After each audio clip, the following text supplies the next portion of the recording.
Shalom, selamat pagi Bapak Ibu dan Saudara semua. Sebentar lagi ibadah kita akan segera dimulai. Diharapkan bagi Bapak Ibu yang memiliki sinyal stabil untuk menyalakan kamera yang ada. Dan diharapkan juga selama ibadah berlangsung untuk tidak menyalakan mic demi kenyamanan bersama. Selamat beribadah, Tuhan Yesus memberkati.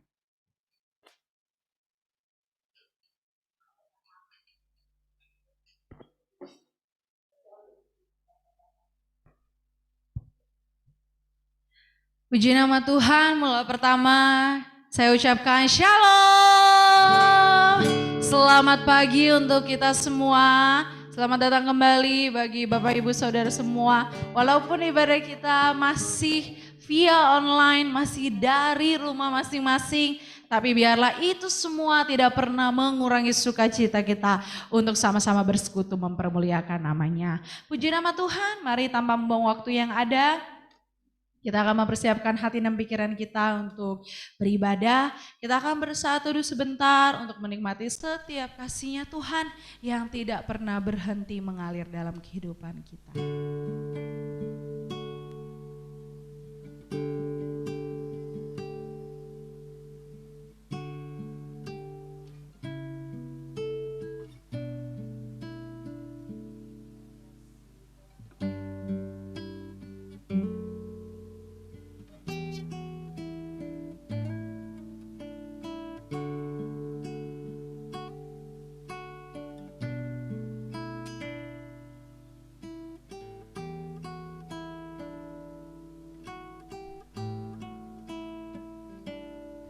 Kasih Tuhan, kami mau datang ke hadirat-Mu, karena Kau satu-satunya yang layak dipuji, disembah.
Bapak Ibu Saudara semua, kita angkat pujian yang lebih sungguh lagi, katakan, ku mau datang ke hadirat-Mu Tuhan,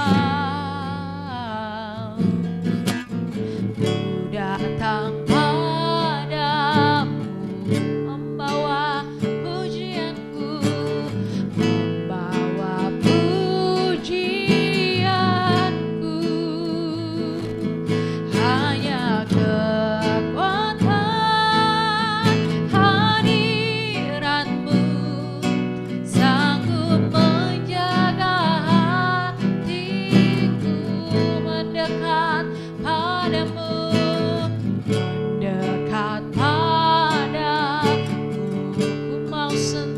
hatimu, ku mau sentuh hatimu, biar ku melihat, biar ku melihat kemuliaan yang kau sediakan bagiku. Bagimu pujian, hormat, kemuliaan, kaulah kebanggaan di dalam hidupku. Janjimu bersinar, buktikan kau besar, tiada yang sepertimu Yesus Tuhanku. Mari lebih sungguh layakan bagimu, bagimu pujian, hormat, kemuliaan, kaulah kebanggaan di dalam hidupku.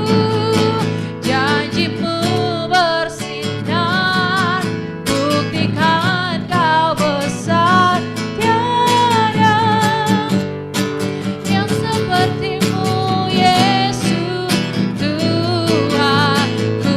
Mari lebih sungguh layakan bagimu, bagimu pujian, amin, hormat, kemuliaan, kaulah kebanggaan di dalam hidupku. Janjimu bersinar, buktikan kau besar, tiada yang sepertimu Yesus Tuhanku. Katakan tiada, tiada yang sepertimu Yesus Tuhanku. Lagi katakan, amin, tiada yang sepertimu Yesus Tuhanku.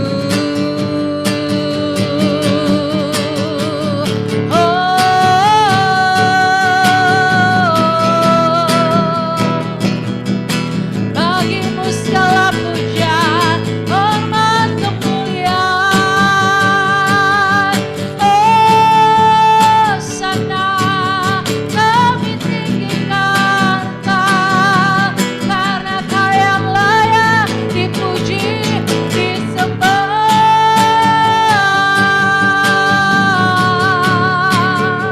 Terima kasih Tuhan, buat semua kebaikan-Mu, anugerah-Mu yang melimpah, tercurah bagi kami, tak pernah berhenti. Oh,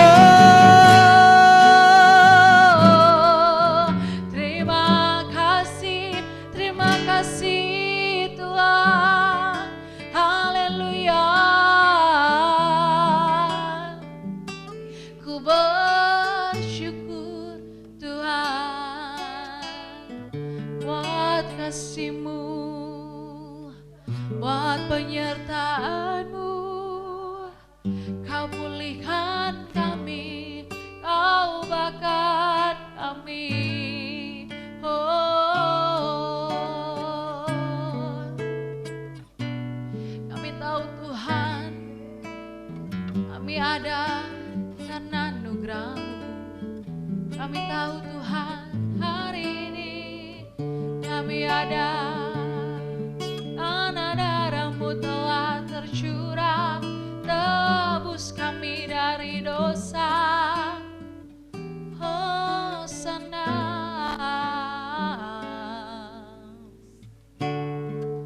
haleluya.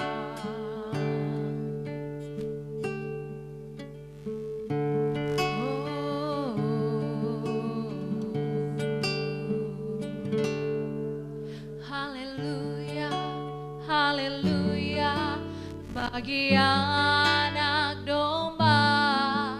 Haleluya, haleluya, darahnya menyucikan setiap lidah, suku bangsa, semua makhluk dan pulau. Berikan glory, berikan hormat, beri pujian bagi anak domba. Lagi katakan haleluya, haleluya, haleluya, bagi anak domba. Katakan haleluya, haleluya, darahnya menyucikan setiap lidah, suku bangsa, semua makhluk dan pulau. Berikan glory, berikan glory, berikan hormat, beri pujian bagi anak domba. Mari lebih semua katakan haleluya, haleluya, bagi anak domba. Amin. Haleluya, haleluya, darahnya menyucikan semua lidah, suku bangsa, semua makhluk dan pulau. Berikan glory, berikan glory, berikan hormat, beri pujian bagi anak domba. Katakan beri pujian, beri pujian bagi anak domba. Lagi katakan beri pujian bagi anak domba. Haleluya, haleluya. Biarlah segala pujian, hormat dan kemuliaan hanya kami peruntukkan bagi Engkau semata-mata Tuhan. Hanya kemuliaan kami hanya bagimu semata-mata di dalam hidup kami. Terima kasih Bapa, terima kasih buat waktu kesempatan yang Tuhan berikan dalam kehidupan kami. Biarlah kami pergunakan dengan sebaik mungkin untuk memuji-muji Engkau, untuk mempermuliakan nama-Mu, bahkan untuk mendengarkan suara kebenaran firman-Mu Bapa. Berkati kami Tuhan, hamba-hamba-Mu, pelayan-pelayan-Mu yang mengambil bagian pada saat pagi ini Tuhan. Biarlah kekudusan-Mu terus ada dalam kehidupan kami. Layakkan kami sehingga saat kami melayani Engkau, saat kami memuji-muji Engkau, saat kami mengagungkan Engkau, semuanya keluar dari hati kami yang tulus untuk mempermuliakan nama-Mu Bapa. Kami menyerahkan Tuhan ibadah kami dari awal, pertengahan hingga akhirnya. Kami juga menyerahkan bagi seluruh jemaat-jemaat-Mu yang ada di rumah. Dimanapun saat ini mereka mengikuti ibadah. Tuhan berikan kami semuanya sukacita, damai, sejahtera. Sehingga kasih dan anugerah daripada Engkau terus mengalir di dalam kehidupan kami lewat ibadah kami pada saat pagi ini Bapa. Terima kasih Tuhan, terima kasih. Kami buka ibadah kami pada saat pagi ini hanya di dalam nama Tuhan kami Yesus Kristus. Haleluya. Amin. Amin, puji nama Tuhan. Mari Bapak Ibu Saudara semua kami undang untuk bangkit berdiri. Kita mau mempermuliakan nama Tuhan. Kita mau nyatakan bahwa Dia baik, bahwa Dia dahsyat. Mari kita angkat pujian, Ku kan bangkit. Mari kita semua, setiap umat pilihan Allah, kita mau mendengar setiap panggilannya. Kita mau dengar setiap apa yang menjadi kehendaknya dalam hidup kita. Amin. Kita angkat pujian sambil bertepuk tangan. Haleluya. Mari kita semua umat pilihan Allah, dengarlah panggilannya untuk menggenapi firman-Nya. Sekaranglah waktunya untuk berdiri bagi bangsa ini. Mari maju umat pemenang. Lagi katakan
percaya bahwa setiap lutut akan bertelut, setiap lidah akan mengaku bahwa Dialah Tuhan dan Dialah Raja. Amin. Pagi hari ini kita mau sambung pujian kita. Kita mau katakan sungai sukacita Tuhan mengalir dalam kehidupan kita. Haleluya, siapa yang percaya kita semua pagi hari ini penuh dengan sukacitanya Tuhan? Lambaikan tangan kita semua. Haleluya, kita angkat pujian sungai sukacitamu mengalir terus dalam hidup kita. Amin. Haleluya.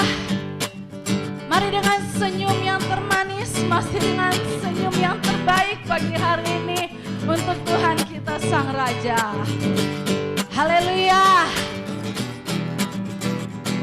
Katakan sungai sukacitamu, sungai sukacitamu mengalir dalamku. Oh yes, yes, yes, yes. Anggur sukacitamu mengempah dalamku. Ku menari sama-sama. Ku menari dan bersuka. Pujihu setiap waktu. Sebab sungai sukacitamu ada dalamku. Sekali lagi katakan sungai sukacitamu. Sungai sukacitamu mengalir dalamku.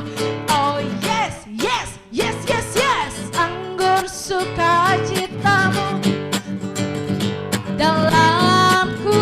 Ku menari dan bersuka.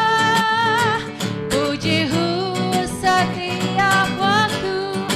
Sebab sungai sukacitamu ada dalamku. Katakan mengalir, mengalir bersamamu. Bersuka di dalammu. Mengikutimu Tuhan dalam kebenaranmu. Melayanimu Tuhan di dalam sukacitamu. Sebab hanya Tuhan yang membuat sukacitaku penuh. Sekali katakan mengalir bersamamu. Mengalir bersamamu. Bersuka, bersuka di dalammu. Mengikutimu Tuhan dalam kegerakanmu. Melayani Tuhan, melayanimu Tuhan di dalam sukacitamu. Sebab hanya Tuhan yang membuat sukacitaku penuh. Katakan sebab hanya Tuhan. Sebab hanya Tuhan yang membuat sukacitaku penuh. Amin. Bapak Ibu Saudara dipersilakan untuk kembali duduk. Puji nama Tuhan. Kita sudah melompat bersukacita, memuji, mempermuliakan nama Tuhan. Biarlah yang kita rindukan, setiap pujian kita boleh menyenangkan hati Tuhan. Haleluya. Mari Bapak Ibu Saudara yang ada, tiba waktunya kita akan mendengarkan kebenaran firman Tuhan. Lagi-lagi kita semua rindu untuk dibentuk, untuk mendengarkan firman Tuhan. Terus disiram, terus dibenahi oleh kebenaran firman Tuhan yang ada. Jadi mari pagi hari ini kita mau persiapkan hati dan pikiran kita untuk benar-benar datang menghampiri kebenaran firman Tuhan yang ada, yang terus memberkati kita. Puji nama Tuhan. Setelah pada pujian ini, sebentar minta dengan kasih Kristus, Bapak Om Riel boleh membawakan kita di dalam doa menyambut kebenaran firman Tuhan. Sekali lagi kepada Bapak Om Riel, setelah pada pujian ini, boleh membawakan kita di dalam doa kebenaran firman Tuhan. Mari Bapak Ibu Saudara semua, kita mengangkat pujian pertolongan-Mu. Kita mau percaya bahwa hati kita selalu dan pasti tenang jika kita ada di dekat Tuhan. Haleluya.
rasakan kasih-Mu Tuhan. Mari kita angkat pujian ini lebih sungguh lagi, katakan hatiku tenang berada dekat-Mu, Kaulah jawaban hidupku. Hatiku tenang berada dekat-Mu, Kau yang pelihara hidupku.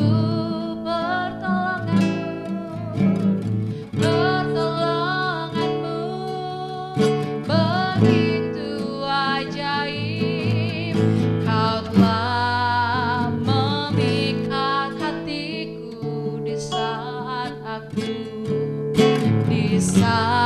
aku tak sanggup lagi. Di situ tangan-Mu bekerja, pertolongan-Mu begitu ajaib. Kau telah memikat hatiku. Kini mataku tertuju padamu. Ku rasakan kasih-Mu Tuhan. Lagi katakan pertolongan-Mu begitu ajaib. Kau telah memikat hatiku di saat aku tak sanggup lagi. Di situ tangan-Mu bekerja,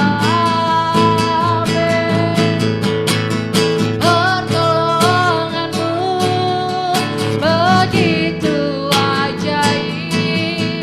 Kau telah memikat hatiku. Kini mataku tertuju padamu. Ku rasakan kasih-Mu Tuhan. Kini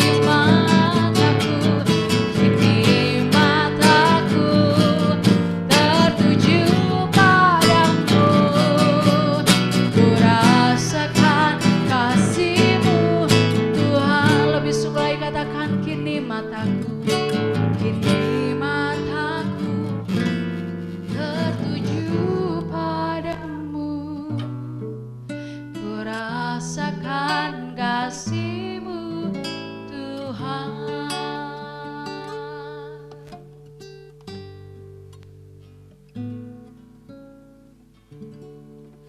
Kita satu dalam Bapa yang di surga, kami ucap syukur Tuhan atas kebaikan-Mu, berkat-Mu Tuhan. Sampai minggu ini Tuhan, kami boleh Tuhan beribadah di hadapan-Mu Bapa. Meskipun kami dari rumah masing-masing Tuhan memuji memuliakan nama-Mu, kami percaya Roh-Mu tetap ada dalam diri kami masing-masing Tuhan. Terima kasih Tuhan Yesus buat ibadah-Mu ini Tuhan. Kau berkati Tuhan cuaca, Kau berkati internet, Kau berkati tetangga kami semuanya Tuhan. Kau berkati Tuhan. Supaya setiap pemberitaan firman-Mu Tuhan, kami boleh diberkati Tuhan. Biarlah Tuhan Kau juga berkati hamba-Mu yang memberitakan Tuhan.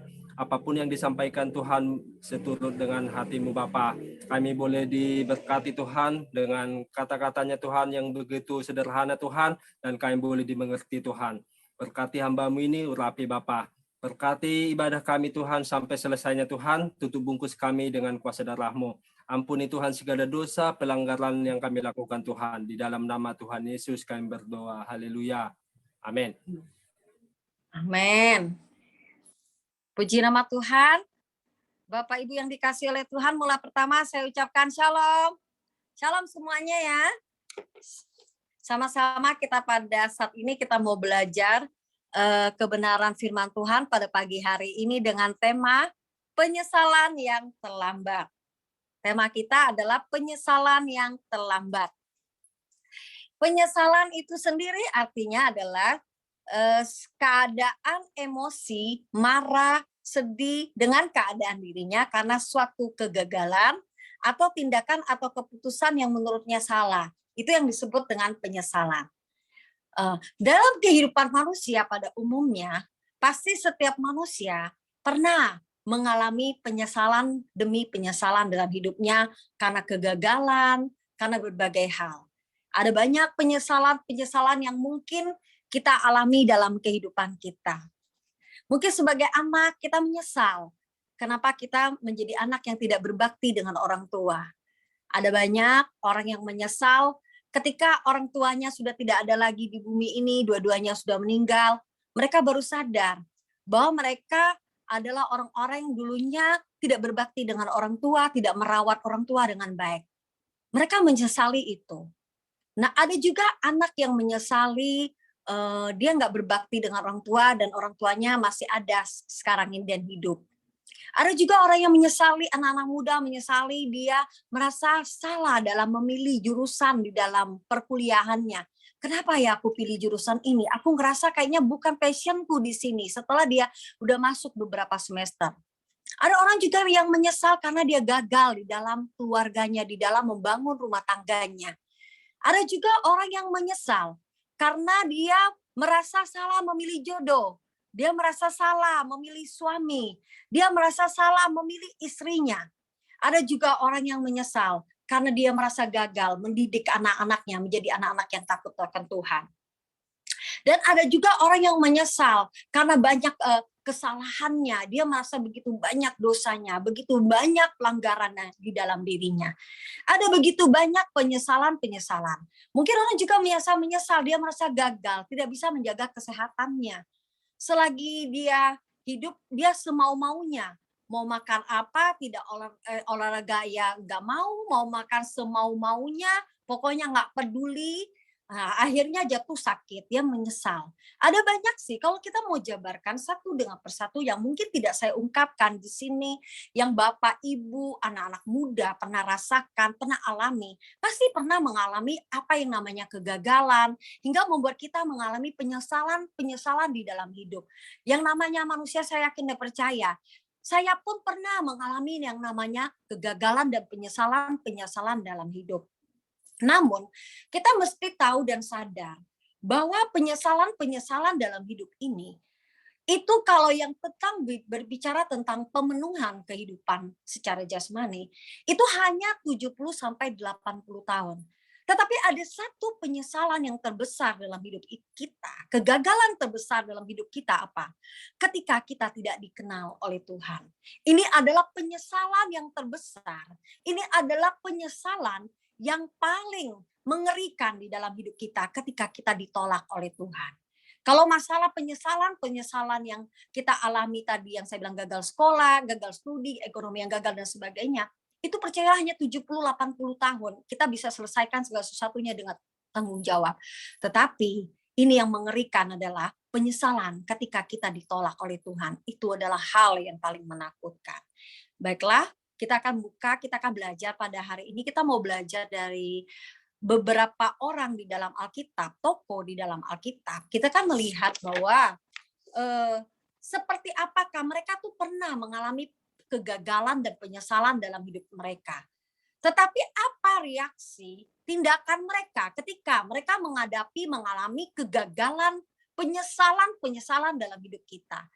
Kita hari ini kita belajar dengan ada 3 di sini. Tapi kita mau belajar pertama dulu dengan tokoh yang bernama Petrus. Kita buka dulu di dalam Lukas pasal yang ke-22 ayat 61 sampai 62. Lukas pasal 22 Lukas pasal 22 ayat 61 sampai dengan ayat 62.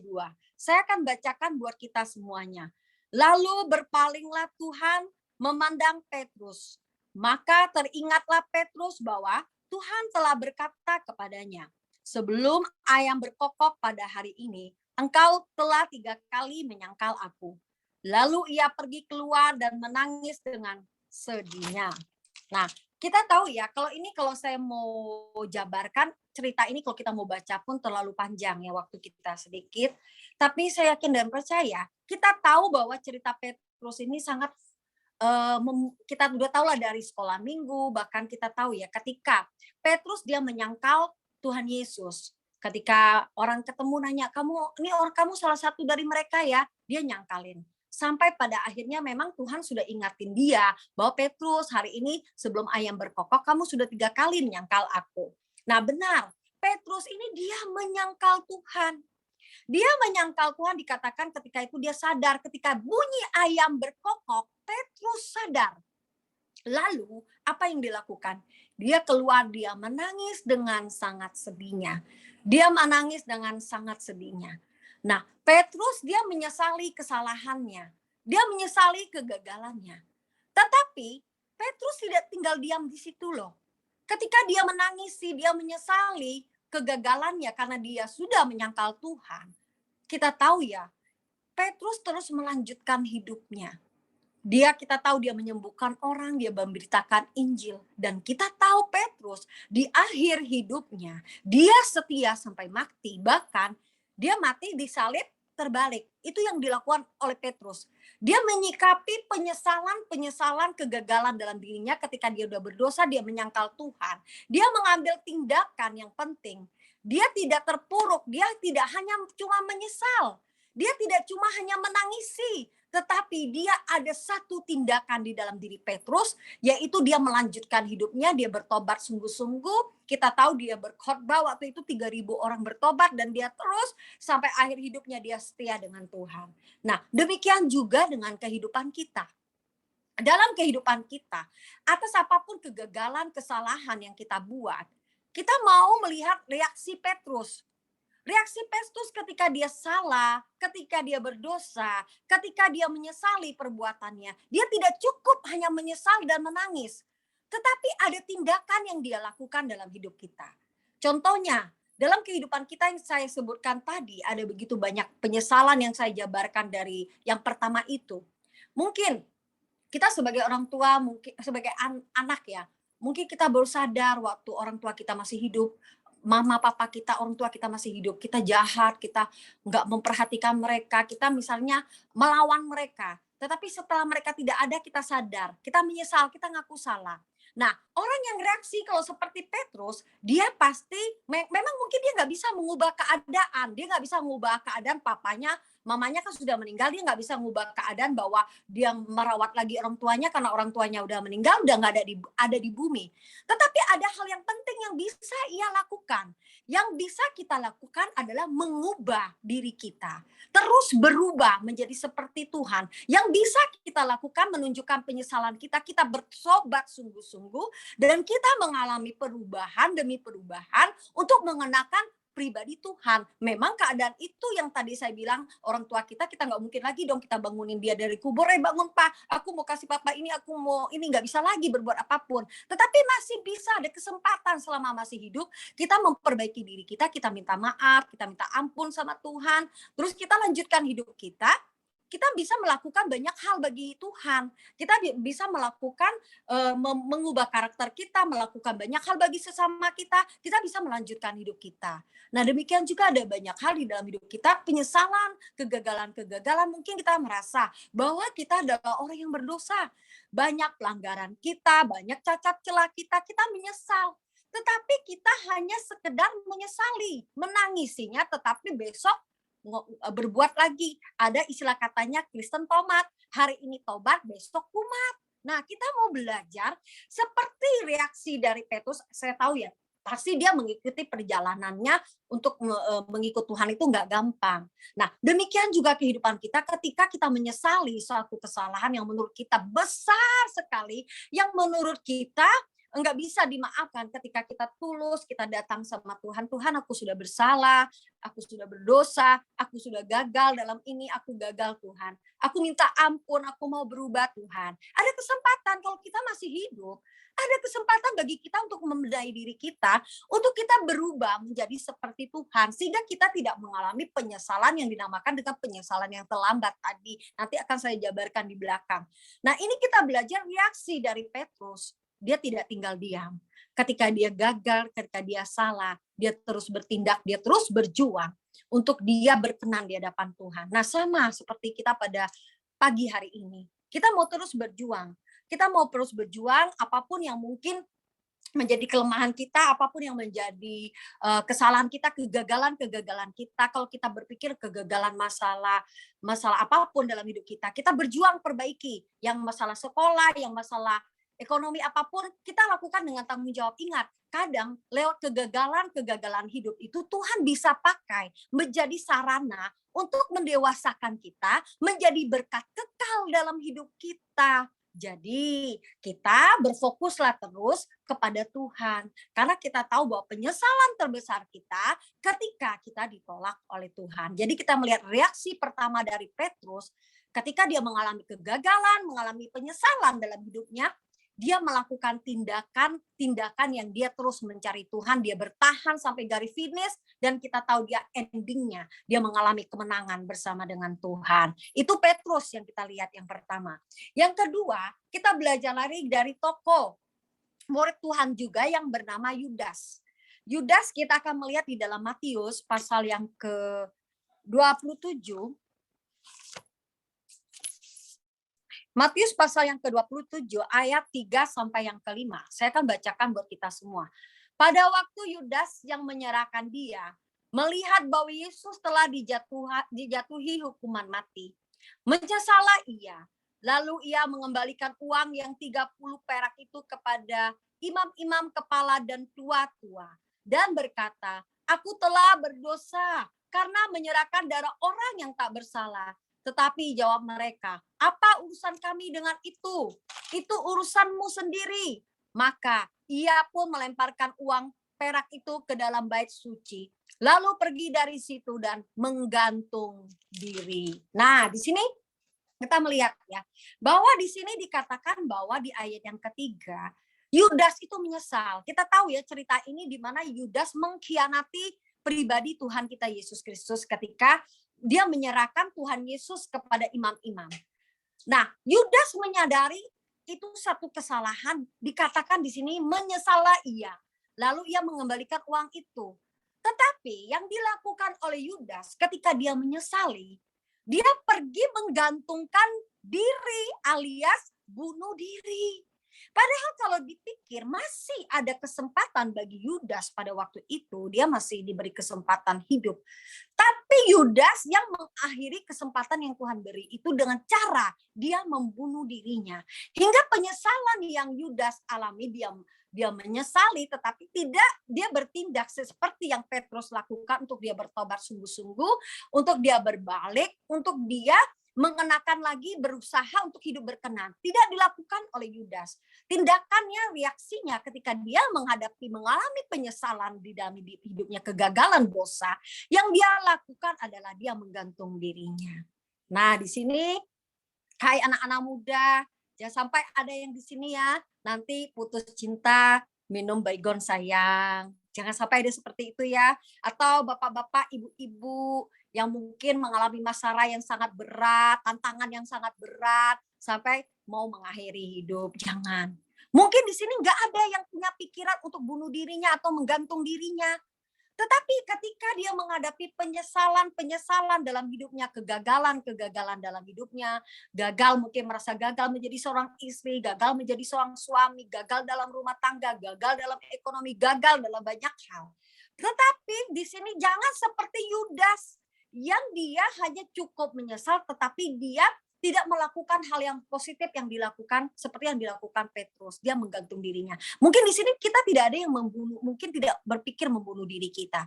Tetapi banyak orang ketika dia menghadapi kegagalan demi kegagalan dalam hidupnya, penyesalan demi penyesalan dalam hidupnya, yang mereka lakukan apa? Mereka lakukan anak-anak muda, mungkin dia gagal dalam sekolah, gagal dalam membangun hubungan dan sebagainya. Mereka lari ke dugem, mereka lari ke minum-minuman keras, mereka menjadi perokok berat. Mungkin ada juga orang yang lari dengan narkoba. Nah, mungkin bapak-bapak, ibu kita semua yang ada, mungkin menghadapi banyak penyesalan dalam diri kita, kegagalan dalam diri kita.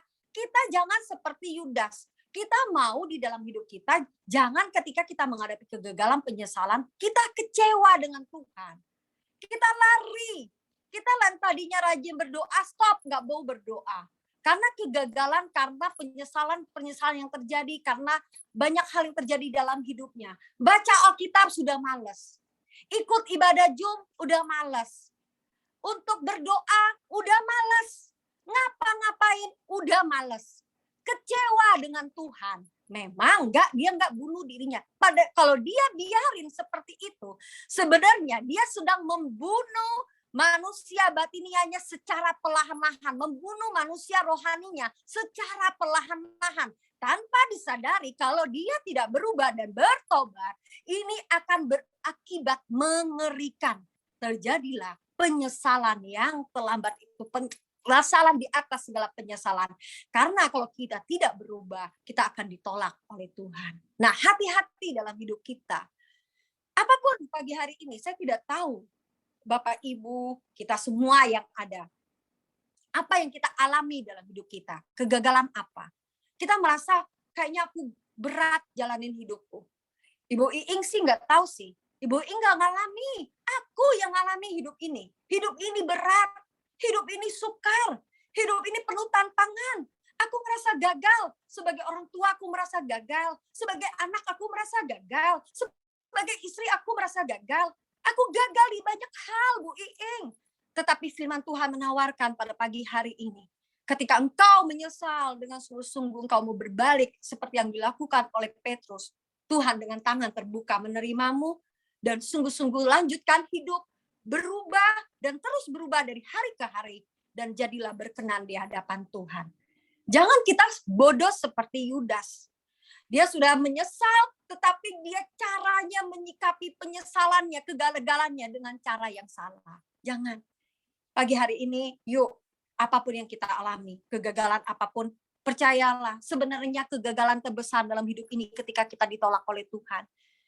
Orang yang gagal di bumi belum tentu gagal di surga. Mungkin kau merasa kau gagal dalam berkeluarga, gagal dalam rumah tangga, gagal dalam banyak hal. Ingat itu hanya 70-80 tahun. Tetapi ketika engkau sungguh-sungguh mencari Tuhan, kita mengejar Tuhan dengan sungguh-sungguh, kita bisa dipermuliakan bersama dengan Tuhan. Bukan jaminan ketika orang berhasil di bumi akan berhasil di surga. Tetapi bukan juga kita merasa ketika kita gagal dalam karir, gagal dalam sekolah dan sebagainya, kita merasa orang gagal di surga. Belum tentu juga. Segala sesuatu bagian kita di bumi kerjakan dengan tanggung jawab sebisa kita mungkin. Tapi selebihnya serahkan kepada Tuhan. Kita terus berjuang untuk menjadi manusia-manusia Allah. Manusia-manusia yang dikembalikan kepada rancangan Allah yang semula.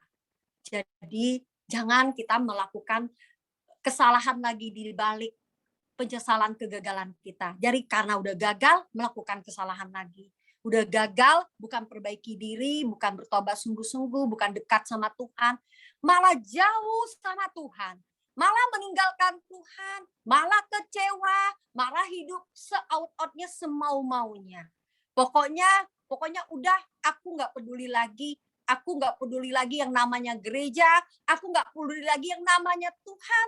Aku nggak peduli lagi untuk menyembah Tuhan. Aku nggak peduli lagi. Jangan sampai seperti itu ya. Mari kita mau belajar. Jangan sampai kita seperti Yudas. Kita menyesali, tapi tidak ada dengan tindakan yang berkenan di hadapan Tuhan, tindakan penyesalannya. Tetapi dia menggantung dirinya. Dan demikian juga hidup kita. Ketika kita menyesali, kita mau mengambil tindakan yang tepat agar kita tidak mengalami kebinasaan yang kekal. Itu yang kedua. Terus yang ketiga, kita belajar ini ya di poinnya. Kita akan belajar di dalam Lukas. Lukas pasal yang ke-16. Ini juga ayat semuanya tidak asing semua. Saya kena percaya kita semua udah sering baca ayat ini. Lukas pasal 16 ayat 27 dan 28 aja ya. Karena sebenarnya kalau ini dibaca semua kepanjangan. Jadi saya akan baca di 27 dan 28 saja ya. Ayat 27, kata orang itu, kalau demikian, aku minta kepadamu Bapa, supaya engkau menyuruh dia ke rumah ayahku. Sebab masih ada 5 orang saudaraku, supaya ia memperingati mereka dengan sungguh-sungguh, agar mereka jangan masuk kelak ke dalam tempat penderitaan ini. Amin. Nah, cerita ini adalah cerita orang kaya dan Lazarus yang miskin. Nah, cerita ini kita tahu bahwa Lazarus dan orang kaya ini sama-sama dipanggil Tuhan. Sama-sama mereka itu meninggal. Nah, ketika mereka meninggal, kita tahu bahwa ceritanya Lazarus ini ada di mana? Di pangkuan Bapak Abraham. Sedangkan orang kaya ini, ia ada di mana? Di tempat penderitaan yang kekal. Sama dengan neraka. Nah, di situ kita melihat bahwa orang kaya ini dikatakan, dia mengalami kesakitan. Dia mengalami penderitaan. Dia bilang, tolonglah Bapak, suruhlah Lazarus, celupkan ujung jarinya ke air. Aku di sini dalam kehausan untuk menyejukkan lidahku. Tetapi Bapak Abraham bilang di ayat 23, berkata, anak, ingatlah bahwa engkau telah menerima segala yang baik sewaktu hidupmu, sedangkan Lazarus segala yang buruk. Sekarang ia mendapat hiburan dan engkau sangat menderita. Terus di ayat 26 dikatakan lagi, selain daripada itu, di antara kami dan engkau terbentang jurang yang tak terseberangi, supaya mereka yang mau pergi dari sini kepadamu, ataupun mereka yang mau datang dari situ kepada kami tidak dapat menyeberang. Jadi nggak bisa. Nah, orang kaya ini dia meratap. Dia dalam penderitaan. Dia dalam kesakitan. Nah, di situ dia baru sadar, matanya baru terbuka. Selama ini di mana orang kaya ini? Ketika Tuhan izinkan Lazarus datang ke rumahnya, sebenarnya ada maksud Tuhan. Ketika Tuhan izinkan Lazarus datang ke rumahnya, sebenarnya orang kaya ini bisa aja loh melawat Lazarus ini loh. Ketika kita tahu ya, Lazarus itu mengharapkan sesuatu dari meja orang kaya itu. Sedikit pun tidak ada belas kasihan dari orang kaya ini. Sehingga itulah yang menyebabkan orang kaya ini waktu itu dia di dalam kehidupannya. Dia begitu sibuk dengan kekayaannya. Dia begitu sibuk dengan dirinya sendiri. Dikatakan dia orang kaya berpakai jubah ungu. Setiap hari bersukaria dalam kemewahannya. Hingga ya bukan berarti salah dengan kayanya di sini. Yang salah dengan sikap hatinya, karakternya, dan tindakannya. Sehingga lewat kekayaannya yang ada, yang harusnya dia bisa melawat Lazarus yang pengemis itu, dia tidak lakukan. Sebenarnya ada berkat kekal yang Tuhan kirim lewat Lazarus untuk orang kaya ini. Tapi orang kaya ini menolak. Dan kita tahu bahwa dalam hidupnya, dia tidak benar-benar memperhatikan keadaan dirinya. Dia sibuk dengan keadaannya itu tanpa melihat kelemahannya, tanpa memperhatikan kekurangannya. Sampai pada satu titik dia mengalami kematian. Di sini dikatakan, baru dia tahu dan sadar. Dia katakan, tolonglah. Ingatkan di rumahku masih ada 5 orang. Ingatkan mereka, tolong suruhlah orang ini Bapak. Agar ini mereka tidak mengalami penderitaan yang seperti aku rasakan. Katanya seperti itu. Dia mengalami penderitaan. Dia takut ada 5 saudaranya juga mengalami hal yang sama. Nah, demikian juga dalam kehidupan kita. Kalau kita masih ada hidup saat ini, masih ada umur, masih ada kesempatan bagi kita membenahi diri. Tapi kalau kita sudah mengalami kematian seperti yang dialami orang kaya itu, ini yang disebut dengan penyesalan yang terlambat, yang mau nangis darah, mau jingkrak-jingkrak, mau teriak, mau meratap, mau minta tolong siapapun, tidak akan pernah mengubah keadaan itu. Mungkin minta tolong orang mendoakan biar dia pindah dari neraka bisa ke surga. Jangan harap, nggak akan mungkin. Karena saat seseorang sudah meninggal, tidak ada sesuatu apapun yang bisa diubah lagi. Inilah yang akan disebut namanya yang dilakukan, yang dialami oleh orang kaya ini, yang disebut dengan penyesalan yang terlambat. Karena apa? Di dalam masa hidupnya, dia bukan orang yang gagal. Dia orang yang berhasil secara materi, tetapi dia gagal menemukan Tuhan. Tetapi dia gagal mengalami Tuhan dalam hidupnya. Dia gagal melakukan kehendak Tuhan dalam hidupnya. Akhirnya kita tahu dia mengalami penderitaan.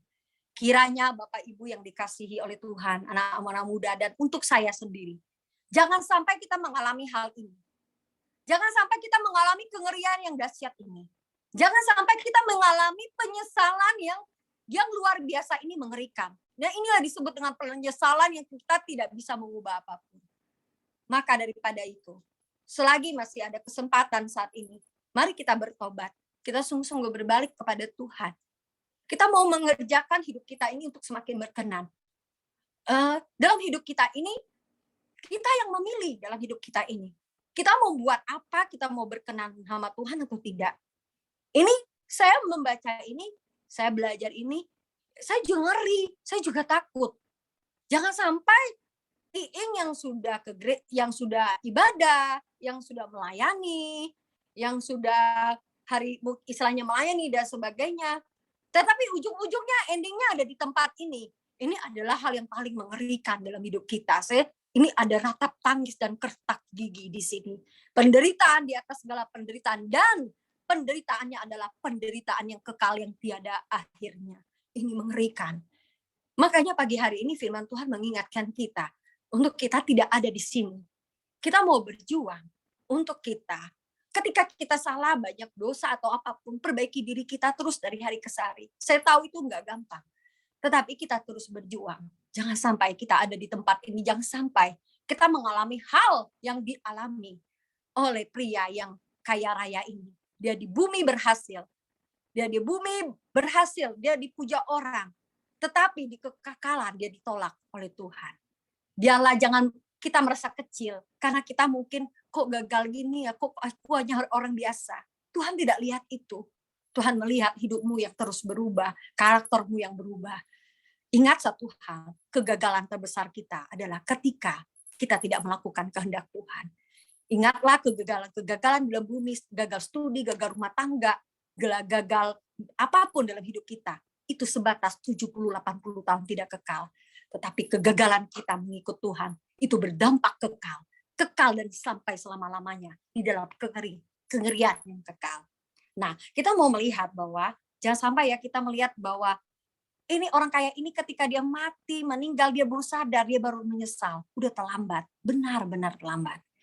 Kita melihat bahwa hal apa yang kita harus lakukan agar kita itu tidak mengalami penyesalan yang terlambat. Hal apa yang harus kita lakukan? Tindakan apa yang harus kita lakukan? Yang pertama, kita harus hidup dalam kesucian Tuhan. Nggak ada pilihan. Harus hidup dalam kesucian Tuhan. Mungkin kita katakan, udah bosen, Wing. Hari lepas hari diingetin kesucian. Khotbah hari Minggu, Ibu Gembala, kesucian. Perubahan karakter. Tapi memang hanya itu. Memang kita tanpa kesucian tidak ada orang yang bisa melihat Tuhan.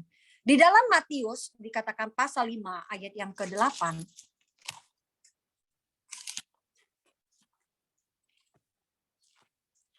Matius pasal 5 ayat yang ke-8 berkata, berbahagialah orang yang suci hatinya, karena mereka akan melihat Allah. Nah, hanya orang yang suci hatinya yang bisa melihat Allah, yang akan bertemu dengan Allah, yang tidak akan hidup dalam penyesalan yang terlambat itu, di kengerian kekal, di penderitaan kekal itu hanya orang yang suci hatinya. Orang yang suci di sini arti katanya bersih, arti katanya dia tidak cinta dosa, arti katanya dia hidup di dalam mengenakan pikiran perasaan Tuhan, dia hidup dalam melakukan kehendak Tuhan, tidak mencintai dunia, dia hidup segala-galanya bagi Tuhan, dia lakukan, dia bekerja, dia sekolah, dia berumah tangga, dia melakukan apapun, dia lakukan untuk kesenangan Tuhan, apapun dalam hidupnya dia belajar, hari lepas hari mengerti apa yang Tuhan mau. Dia tidak mengumbar keinginannya, dia belajar agar keinginannya itu selaras dengan Tuhan. Dia juga belajar dalam kehidupannya menjadi kesenangannya satu-satunya adalah Tuhan. Sulit bukan? Sangat sulit. Saya pun sampai detik ini masih berjuang. Berjuang terus hari lepas hari. Dan kita tahu ternyata manusia lama kita itu belum mati total. Terkadang ada satu hal terjadi dalam diri kita. Masih ada muncul manusia lama kita. Nah, ini yang perlu kita perjuangkan, kita matikan. Untuk kita bisa mencapai standar yang Allah inginkan, yaitu apa? Sempurna seperti Bapa di surga. Nah, ini dikatakan ini kesucian ini tidak dalam 1 hari. Tidak dalam 2 hari. Tidak dalam 3 hari. Dalam kita pergumulan di dalam kesucian Tuhan ini, sampai kita menutup mata. itu pergumulannya di dalam sekolah kehidupan yang Tuhan berikan lewat kejadian-kejadian, lewat masalah, lewat apapun yang kita alami, sebenarnya Tuhan melatih hidup kita untuk kita hidup dalam kesucian Tuhan. Nah, kita belajar bahwa dalam diri kita mau biarlah kita tidak mengalami penyesalan terlambat yang seperti dialami orang kaya tadi. Kita mau berjuang hidup dalam kesucian Tuhan. Mungkin tertati-tati, menyalipkan daging, menyalipkan kesenangan, menyalipkan keinginan, melepaskan segala sesuatu. Nah, mengenakan pikiran perasaan Tuhan, udah seperti gimana ya hidup. Tetapi itulah pilihan kita. Nah, kita mau memilih jalan itu. Kalau kita mengikut Tuhan, nggak ada jalan lain. Melepaskan segala sesuatunya. Saya tahu ya, saya ngomong ini begitu mudah mengucapkannya. Tetapi ketika jalan di dalam hidup ini, butuh terus perjuangan. Perjuangan dari hari ke hari. Dan ketika kita menemukan kegagalan kita, kesalahan kita tahu nih Tuhan, aku gagal lagi loh hari ini. Aku tadinya harus berbuat begitu. Aku tadinya harusnya tidak memutuskan hal itu. Aku tadinya tidak mengeluarkan kata-kata seperti itu. Aku tadinya tidak berpikir seperti itu. Aku tadinya tidak membuat keputusan seperti itu. Kenapa Tuhan aku lakukan? Nah, ketika kita sadar, kita menyesali, kita berbalik. Nah, sebenarnya Tuhan terus latih kita terus hari lepas hari. Jadi jangan pernah menyerah ya Bapak Ibu. Kita sama-sama belajar yuk, kita hidupi hari lepas hari dalam kesucian Tuhan. Karena syaratnya untuk bisa melihat Tuhan itu hanya orang yang suci hatinya yang bersih. Dari hati yang bersih pasti terpancar suatu kehidupan yang berkenan di hadapan Tuhan. Nah, yang kedua, hal apa yang harus kita lakukan agar kita tidak mengalami penyesalan yang terlambat di penderitaan kekal yang dialami orang kaya itu? Yang kedua, kita harus mempergunakan waktu kita dengan baik. Di Efesus 5 pasal 15 ayat ke-16, saya cepat aja ya. Nah ya. Efesus pasal yang ke-5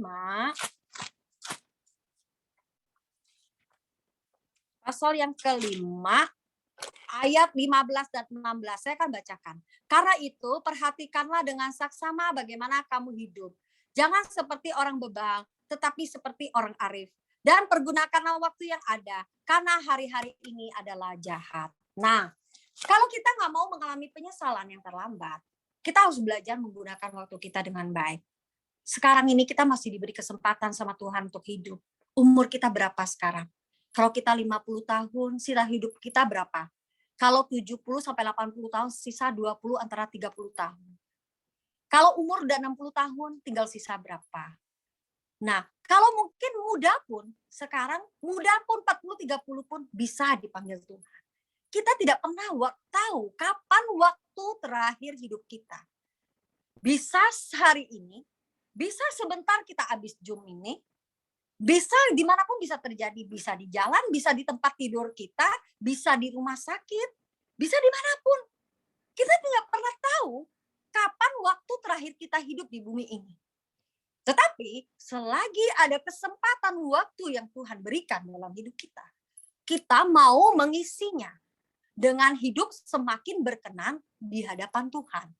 Karena kita tidak pernah tahu apa yang terjadi. Waktu ini begitu singkat. Waktu ini begitu singkat. Ini aja kita rasa hari terus berjalan. Taunya Senin, Selasa, Rabu, Kamis, udah minggu lagi, udah itu lagi. Nah, di sini kita belajar bahwa kita harus mempergunakan waktu kita dengan baik. Agar nantinya kita tidak ditolak di kekekalan. Mengisi waktu dengan baik arti katanya. Kita harus benar-benar sungguh-sungguh, kita tahulah memang harus ada waktu bagi kita untuk kita baca firman, waktu kita berdoa secara pribadi. Bukan berarti mempergunakan waktu dengan baik kita hanya di dalam kamar memuji dan menyembah Tuhan, kita tidak melakukan apapun. Bukan. Mempergunakan waktu dengan baik ketika kau bekerja dengan tanggung jawab, isi hidupmu. Engkau yang kuliah dengan baik. Engkau yang sekolah dengan baik. Ibu rumah tangga kerjakan bagiannya pekerjaannya dengan baik. Nah, setelah isi waktu hidupmu dengan baik, jangan sampai anak sekolah udah tahu besoknya mau ujian, besoknya mau ada banyak pekerjaan tugas, dia memilih untuk nonton, dia memilih untuk begadang, padahal ada pekerjaan, ada ulangan, ada banyak hal, bukan berarti salah nggak boleh nontonnya, ada banyak film yang bagus yang bisa kita tonton. Tetapi kalau sampai seperti itu, kita sudah tidak menggunakan waktu dengan baik, karena kita tahu waktu ini adalah singkat. Demikian juga ibu-ibu. Kalau kita tahu ini 24 jam waktu kita mungkin udah ngurus rumah, udah ngurus ini dan sebagainya, bahkan bapak-bapak yang bekerja. Nah, kita pergunakan waktu kita, sediakan waktu khusus kita, waktu spesial kita dengan Tuhan, untuk kita bisa berdua-duaan dengan Tuhan, memuji dan menyembah Tuhan. Saya tetap menghimbau bapak-bapak, ibu-ibu, anak muda, tetap dalam satu hari sediakan waktu bagi Tuhan untuk kita bisa menikmati dan mengalami hadirat-Nya. Jadi tetap pergunakan waktu yang ada. Terus yang terakhir, yang ketiga, untuk kita agar kita tidak mengalami penyesalan yang terlambat, bersiap-siap untuk pulang ke LB3. Nah, Filipi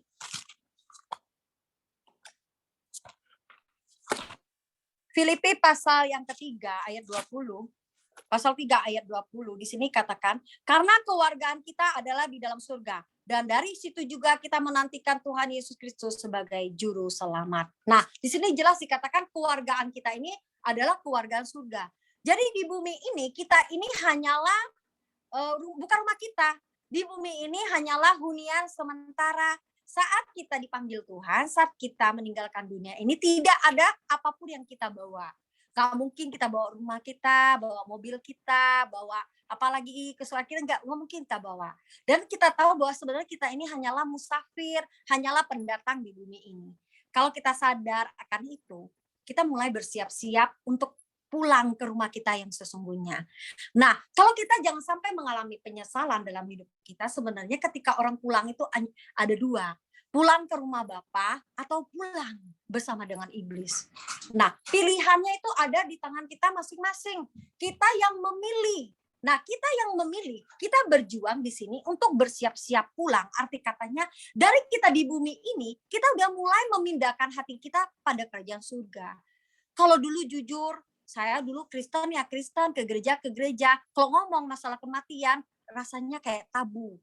Kayak ngapain diomong-omongin, udahlah urusannya nantilah masalah kematian. Padahal kematian ini bakal terjadi loh dalam hidup kita. Ini real, ini nyata, bukan mimpi. Nah, inilah yang harus kita perjuangkan setelah mati, meninggal. Ada kehidupan yang lain. Nah, kemana kita pulang, itu yang harus kita masalahkan. Jangan berpikir karena kita Kristen, karena kita mengaku udah ke gereja, kita berpikir, oh iya aku pasti pulang ke surga. Aku pasti ketemu Tuhan Yesus.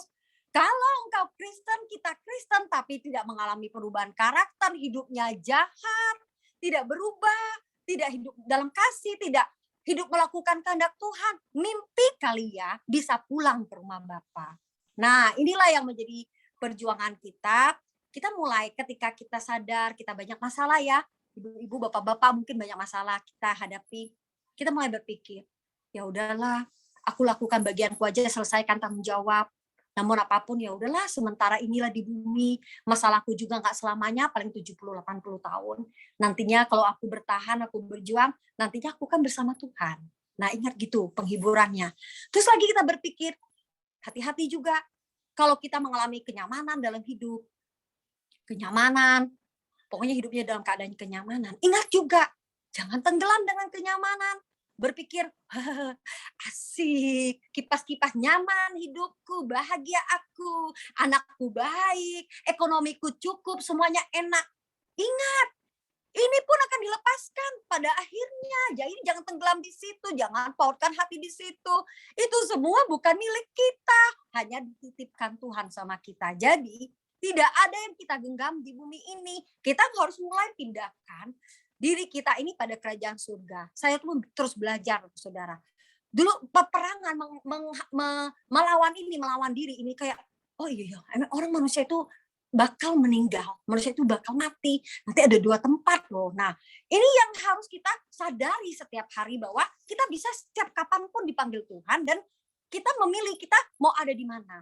Nah, kita belajar untuk sejak kita ada di bumi ini, kita menaruh kerinduan kita kepada Tuhan, Kita merindukan kita pulang ke rumah kita yang sesungguhnya, kan kita nggak mau pulang di tempat yang dialami oleh orang kaya ini. Kita mau ada bersama dengan Bapa di surga. Makanya kita harus mempersiapkan diri kita, bersiap-siap, berkemas-kemas untuk pulang ke surga. Berkemas-kemas ya tentu harus hidup dalam kesucian, melakukan kehendak Bapa, menggunakan waktu dengan baik. Ada banyak hal yang dilepaskan. Dan ini tidak mudah, tetapi bukan berarti tidak bisa. Nah, kita belajar ya Bapak Ibu, anak-anak muda, saya pun terus belajar. Mari kita sama-sama berjuang. Hidup kita ini sementara kok. Apa yang kita mau banggakan di bumi ini? Nggak ada yang bisa kita banggakan. Semuanya terbatas, semuanya akan usai, semuanya akan berakhir. Hidup kita pun di bumi ini akan berakhir di suatu saat nanti. Tetapi satu hal yang saya mau katakan, ketika kita bertahan dengan setia dengan Tuhan, berubah terus melakukan kehendak-Nya, ada tempat yang terindah yang Tuhan janjikan, yaitu di LB3, langit baru, bumi baru. Tetapi kalau kita hidup dalam kegagalan, kesalahan, dan kita tidak mau memperbaiki diri, itu keadaan yang sangat mengerikan kalau kita tidak mengalami pertobatan. Selagi kesempatan itu tidak ada lagi, kita tidak bisa mengubah apapun. Itu adalah keadaan yang mengerikan. Bapak Ibu yang dikasihi Tuhan, anak-anak muda, ingat, hanya orang yang melakukan kehendak Bapa yang tidak akan mengalami penyesalan di kekekalan. Hanya orang yang melakukan kehendak Bapa yang tidak akan mengalami penyesalan di kekekalan. Orang yang menyesali kesalahan atau kegagalannya tanpa perjuangan memperbaiki dirinya adalah orang yang tidak menghargai kesempatan yang Tuhan berikan. Nia not, orang yang menyesali kesalahan atau kegagalannya tanpa berjuang memperbaiki diri adalah orang yang tidak menghargai kesempatan yang Tuhan berikan. Oke, puji nama Tuhan. Demikian renungan kita pada pagi hari ini. Sama-sama kita belajar. Jangan sampai kita mengalami hal yang dialami oleh orang yang kaya tadi. Dia mengalami penderitaan yang kekal. Dia sudah terlambat, tidak bisa melakukan apapun. Mari, selagi masih ada kesempatan hari ini di tanggal 19 September, kita katakan, Tuhan, aku putuskan. Hari ini aku mulai lagi dari awal. Apapun kegagalanku di masa lalu, penyesalanku, apapun, dosaku semuanya aku lepaskan hari ini. Aku bertobat, aku berjuang, aku berusaha sungguh-sungguh untuk berkenan di hadapan Tuhan. Itu ya Bapak Ibu yang dikasihi oleh Tuhan, anak muda. Demikian saja, Tuhan Yesus memberkati kita semua yang ada. Amin. Baik, kita akan satu di dalam doa. Bapa yang ada di dalam surga, kami mengucap syukur buat kebenaran-Mu yang boleh datang mengingatkan kami. Hamba tahu Tuhan, di dalam penyampaian masih banyak kekurangan. Kiranya Roh Kudus Engkau terus berbicara, mengingatkan bagi para pendengar, bagi para jemaat yang ada. Bapa, kami tidak mau kami berada di tempat yang mengerikan itu. Dan kami mengalami penyesalan yang terlambat, kami tidak bisa mengubah apapun lagi. Sekalipun kami nangis, menjerit, berteriak, minta tolong untuk orang menolong kami. Tidak ada kesempatan lagi. Bapa, kami mau berjuang selagi masih ada kesempatan yang Kau berikan ini. Kami mau menjadi orang yang bukan hanya menyesali dosa kami, kesalahan kami. Tetapi kami mau memperbaikinya. Karena kalau kami hanya menyesali dan tidak memperbaikinya, kami adalah orang yang tidak menghormati dan menghargai kesempatan yang Kau berikan dalam hidup kami. Mampukan kami melakukan firman ini, Bapa. Mampukan jemaat-Mu, mampukan hamba-Mu secara pribadi. Tolonglah kami, Bapa. Tolong mampukan kami untuk kami berkenan di hadapan-Mu. Kami tidak mau gagal menjadi anak-Mu. Dan kami juga tidak mau menjadi orang-orang yang ditolak oleh Engkau. Mungkin saat ini banyak di antara kami merasa gagal. Mungkin gagal sebagai anak, sebagai orang tua, sebagai apapun. Kami akan berusaha memperbaikinya sebisa kami mungkin selagi masih ada kesempatan. Dan Kau memampukan kami dan kami tidak akan hanyut di dalam penyesalan dan kegagalan itu. Tetapi kami akan terus memperbaiki diri kami untuk kami semakin berkenan dan berkenan di hadapan-Mu. Ya Bapa kami yang di surga, inilah hidup kami. Dan Engkau akan terus memampukan kami mengenakan hidup-Mu dalam hidup kami Bapa. Tolong kami hari lepas hari untuk kami terus hidup dalam kesucian-Mu, kekudusan-Mu. Kami tahu ini berat bagi kami. Tapi kami berkomitmen, kami mau melakukannya dan memilih-Mu. Roh Kudus, Engkau akan memampukan kami. Engkau juga memampukan hamba-Mu secara pribadi. Tolong kami Bapa. Tolong kami untuk kami senantiasa menghadirkan-Mu dimanapun kami berada. Terima kasih Tuhan buat kebenaran-Mu. Terima kasih buat berkat firman-Mu pagi hari ini. Kami serahkan waktu yang terindah dalam hidup kami ke dalam genggaman-Mu. Dalam nama Tuhan Yesus, berdoa dan mengucap syukur. Haleluya. Amin. Waktu selanjutnya serahkan kepada Ibu Gembala.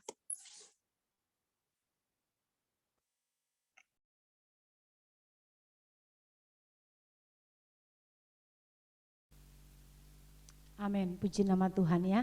Bapak Ibu yang kekasih di dalam Tuhan Yesus Kristus, saya percaya kita pada saat pagi ini sama-sama kita semua diberkati oleh kebenaran firman Allah. Satu yang saya tangkap menjadi perenungan dalam diri saya dan kita semua yang ada pagi ini, bahwa hanya orang yang melakukan kehendak Bapa yang akan atau tidak mengalami penyesalan nantinya.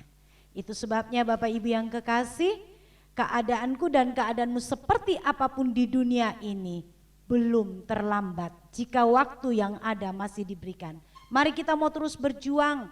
Kegagalan-kegagalan yang kita alami di dunia ini jangan membuat kita menjadi tidak berjuang, tetapi kita terus berjuang sehingga nantinya kita tidak menyesali, tetapi nantinya kita akan bersama-sama dengan Dia dan kita penuh dengan sukacita. Terima kasih buat Ibu Iing yang sudah memberkati kehidupan kita semua yang ada lewat kebenaran firman Allah. Biarlah semakin dipakai oleh Tuhan, dan kita pun yang menerima kebenaran firman Allah, mari kita terus berjuang. Jangan sampai kita menyesal di kekekalan nanti. Tuhan Yesus memberkati kita semua yang ada. Saatnya Bapak Ibu yang kekasih, kita akan menutup ibadah kita. Kita tundukkan kepala. Kita mengucap syukur buat kebenaran firman yang telah Tuhan berikan dalam kehidupan kita, yang kita mendengarkan dan kita dididik, kita diingatkan, kita diajar. Kami bersyukur Bapa pada saat pagi ini. Lewat ibadah kami pada pagi ini, apapun yang kami lakukan dan kami perbuat, biarlah semuanya hanya untuk hormat kemuliaan bagi nama-Mu. Bahkan kami sudah menerima kebenaran firman-Mu Bapa. Kami tahu kebenaran firman yang datang dalam kehidupan kami, itu bukan kata manusia. Itu bukan kata hamba-Mu Ibu Iing. Tetapi itu adalah kebenaran-Mu yang Engkau berikan dalam kehidupan kami, sehingga kami sebagai jemaat-jemaat-Mu, kami sebagai umat-umat-Mu yang terus hidup di dalam perjuangan, agar kami tidak menjadi orang-orang yang gagal di akhirat nanti Bapa. Kami tidak mau menjadi orang-orang yang gagal di hadapan-Mu. Sekalipun mungkin kami di dunia ini banyak hal yang kami alami, kegagalan-kegagalan, tetapi kami tidak mau tinggal di dalam kegagalan itu. Kami mau bangkit, kami mau terus berjuang. Sehingga nantinya kehidupan kami menjadi pribadi-pribadi yang layak bertemu dengan Engkau Bapa. Mampukan kami Tuhan di dalam perjuangan ini. Kami percaya Roh Kudus-Mu senantiasa ada, memberikan kekuatan kami, memampukan kami di dalam melewati setiap keadaan apapun, sehingga nantinya kami boleh bersama-sama dengan Engkau. Terima kasih Bapa, terima kasih. Berkati seluruh jemaat-jemaat-Mu yang ada, yang sudah menerima kebenaran firman-Mu, yang sudah mengikuti ibadah pagi ini. Baik anak-anak kecil, pemuda, remaja, orang dewasa, para lansia.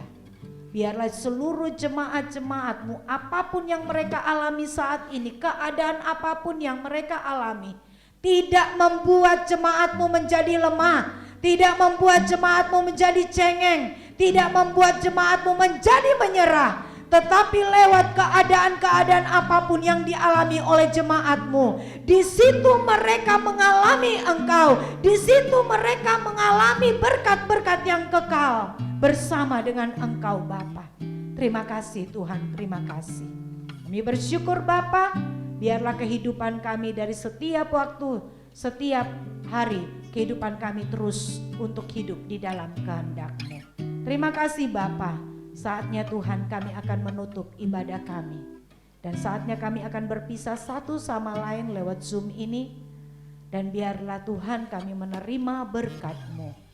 Kekasih-kekasih Tuhan, angkatlah tangan-Mu, bukalah hatimu. Terimalah berkat Tuhan. Tuhan memberkati engkau dan melindungi engkau. Tuhan menyinari engkau dengan wajah-Nya dan memberi engkau kasih karunia. Tuhan menghadapkan wajah-Nya kepadamu dan memberi engkau damai sejahtera. Kasih dan anugerah dari Tuhan Yesus Kristus kiranya menyertaimu, menjagamu, memeliharamu dari saat ini sampai Tuhan Yesus datang kali yang kedua. Bapa, terima kasih.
Bapak Ibu, ibadah kita pada pagi ini. Tuhan Yesus memberkati kita semua yang ada. Shalom.